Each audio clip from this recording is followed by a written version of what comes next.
우리 하나님 말씀 같이 보겠습니다. 구약성경 느헤미야 6장 15절 말씀부터 7장 4절 말씀까지 우리 한 목소리로 같이 읽겠습니다.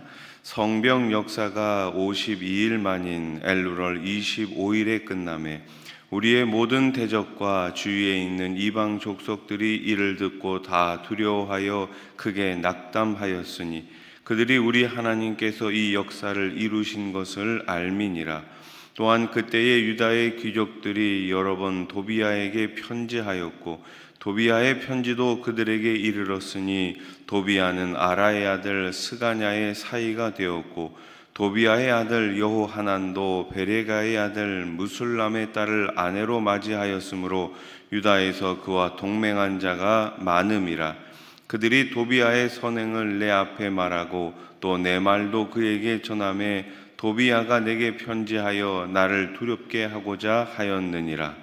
성벽이 건축됨에 문짝을 달고 문지기와 노래하는 자들과 레위 사람들을 세운 후에 내 아우 하나니와 영문의 관원 하나냐가 함께 예루살렘을 다스리게 하였는데 하나냐는 충성스러운 사람이요 하나님을 경외함이 무리 중에서 뛰어난 자라.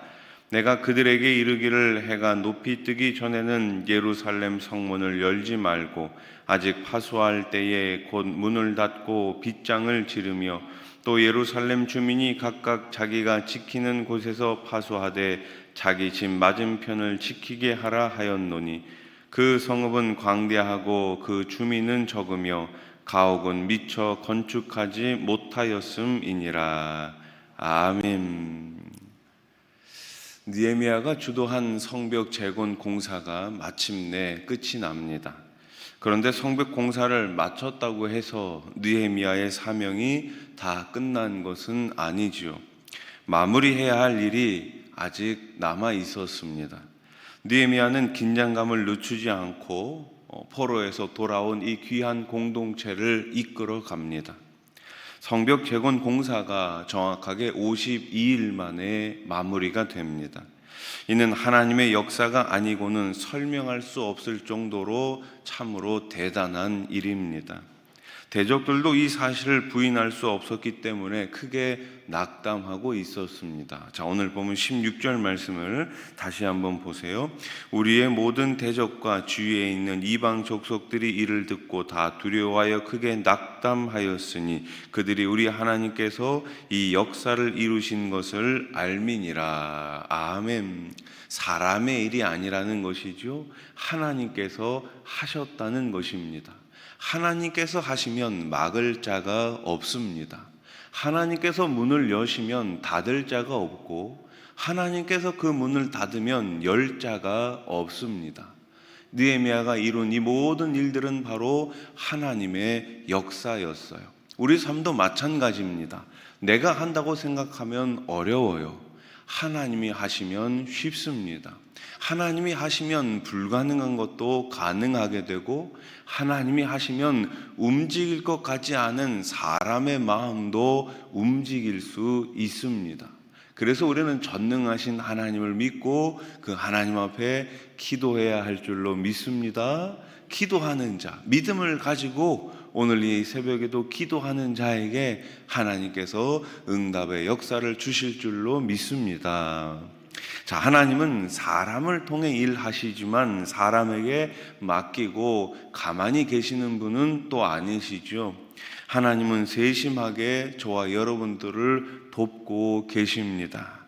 일하는 자들에게 힘도 주시고 지혜도 주시고 능력도 주십니다. 하나님이 도우시면 불가능한 일이 가능해집니다. 하나님은 세상 역사를 이렇게 자기 뜻 가운데 주관해 가십니다. 성벽 공사를 마쳤지만 공사를 방해하던 세력이 완전히 없어진 것은 아니죠. 도비아는 유다의 유력한 자들과 인척 관계에 있었던 사람입니다. 이런 관계를 이용해 느헤미야와 접촉해 그를 다시금 회유하려고 했지만 통하지 않자 어떻게 합니까? 또다시 협박을 합니다. 느헤미야는 재건된 성벽의 성문에 문짝을 달았어요. 그리고 문지기와 노래하는 자와 레위 사람들을 세웠습니다. 자, 오늘 본문 7장 1절 말씀을 우리 한번 같이 읽어봅시다. 시작. 성벽이 건축됨에 문짝을 달고 문지기와 노래하는 자들과 레위 사람을 세운 후에. 아멘. 성벽이 다 건축이 되자 이제 마지막으로 문짝을 달았고, 그 문짝을 지키는 누구요? 문지기, 또 노래하는 사람, 레위인들을 각각에 다 세웠습니다. 원래 성전 문지기를 성문을 지키는 책임자로 세운 이유는 성벽도 성전의 일부였기 때문이에요. 하나님의 도우심으로 성벽 재건 공사를 은혜 가운데 마쳤지만 사람들이 감당해야 할 일이 남아 있었습니다. 하나님이 모든 것을 이루시지만 우리에게도 뭐예요? 감당해야 할 책임을 허락해 주십니다. 하나님 편에서 완전하게 저와 여러분들을 돕고 계시고, 또 반면에 우리는 하나님이 나를 돕고 있으니 아무것도 하지 않아도 된다, 그것이 아니라 인간 편에서, 내 편에서 나에게 맡겨주신 사역, 나에게 맡겨주신 사명을 또 온전하게 우리는 감당해 나가야 하는 것이죠. 하나님은 우리를 통해 역사를 이루십니다. 그러므로 우리가 감당해야 할 일에 어떻게 해야 됩니까? 최선을 다해야 하는 것이죠. 최선을 다한다, 다른 말로 충성한다라는 것입니다. 나를 부르신 그 주님의 뜻 가운데 충성하는 거예요. 여러분, 군인은 누구한테 충성하는 거예요? 나라에 충성하는 것이죠. 나를 군인이 하는 일이 뭐예요? 나라를 지키는 거잖아요. 그러니 군인은 나라에 충성해야 하는 것입니다. 군인이 나라에 충성하지 않고 어떤 특정한 사람에게 충성한다면 어떻게 군인이라고 할 수 있겠습니까? 저와 여러분들은 하나님 나라에 충성하는 하나님 나라의 일꾼임을 믿으시기 바랍니다. 자, 느헤미야는 예루살렘을 다스리는 자로 동생 하나니와 함께 영문의 관원이었던 하나냐를 임명합니다. 이들은 하나님을 두려워하는 마음으로 백성을 다스리는 자였습니다. 특히 하나냐는 진실한 사람이고 남다르게 하나님을 두려워하는 사람으로 평가받습니다. 자, 2절 말씀 보세요. 내 아우 하나니와 영문의 관원 하나냐가 함께 예루살렘을 다스리게 하였는데 하나냐는 충성스러운 사람이요 하나님을 경외함이 무리 중에서 뛰어난 자라. 아멘. 누구를 두려워한다고요? 하나님을 두려워한다고요. 경외라는 단어는 두렵고 존경하다, 그런 의미를 가지고 있잖아요.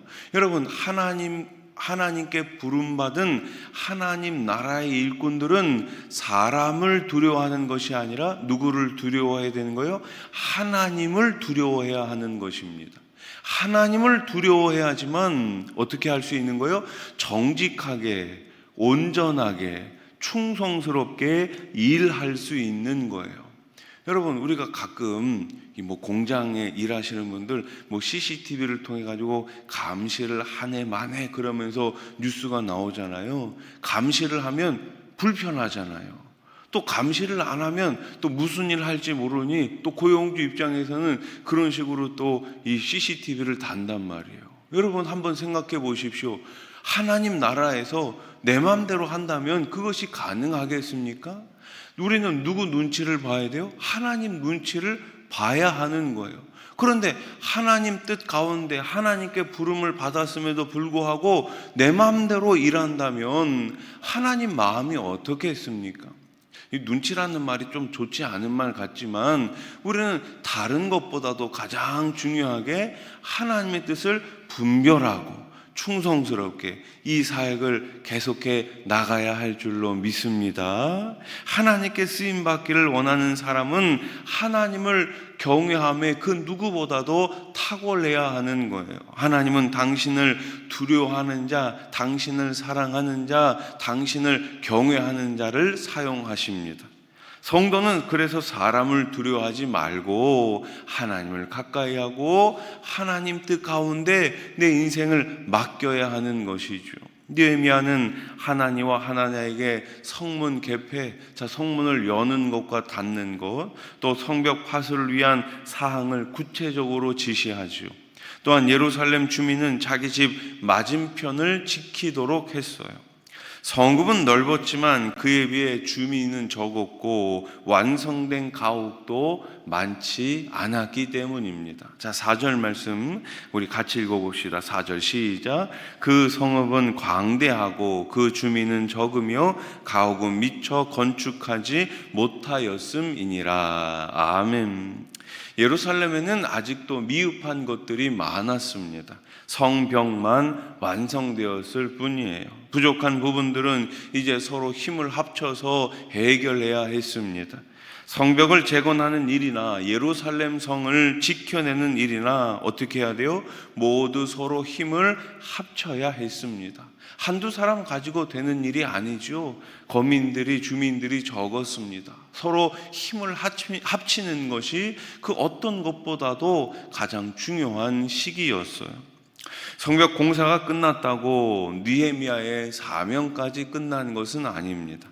연약한 공동체를 세워가야 하는 일이 아직 남아 있었습니다. 그래서 성벽 재건을 마냥 기뻐할 수만은 없었던 것이죠.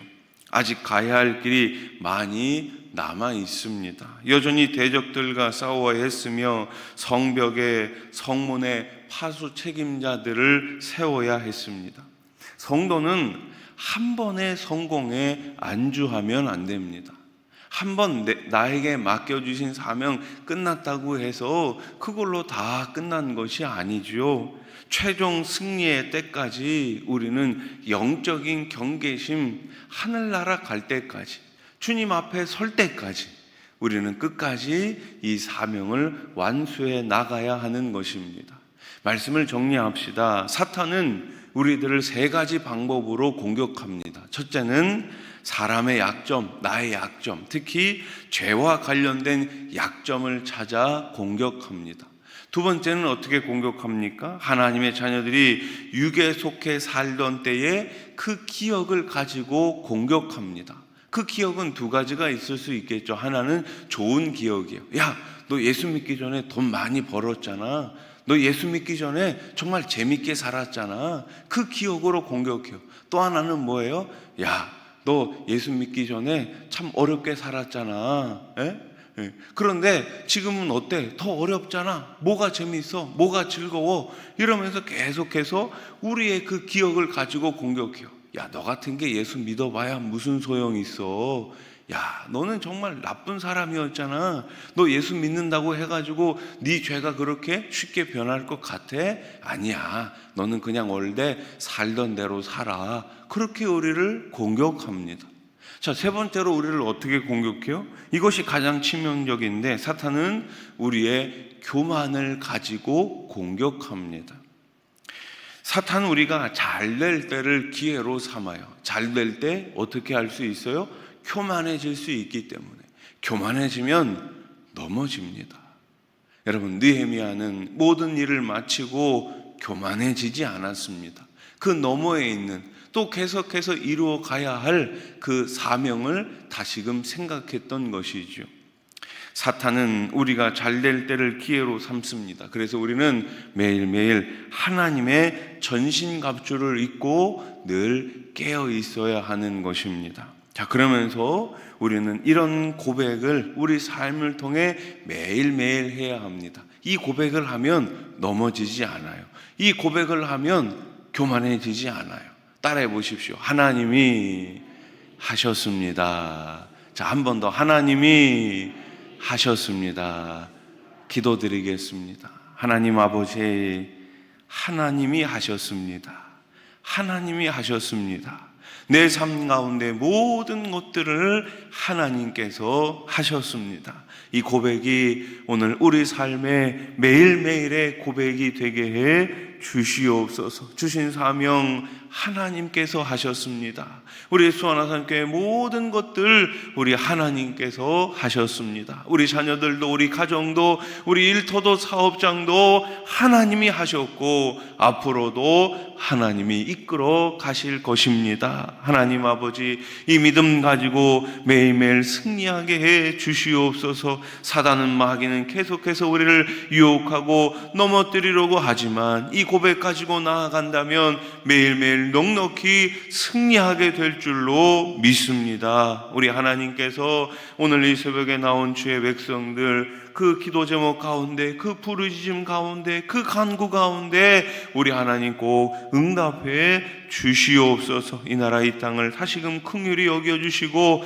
세우신 대통령과 모든 이종자들이 하나님을 경외하는 마음으로, 하나님을 두려워하는 마음으로, 백성 사랑하는 마음으로 나라를 잘 이끌어가게 해 주시옵소서. 평생에 계신 분들이 있습니다. 우리 주님 이 시간 찾아가 주셔서 권능의 오른손으로 붙들어 주시고 그리스도의 십자가 보혈로 깨끗하게 치유하여 주시옵소서. 예수님의 이름으로 기도드립니다. 아멘.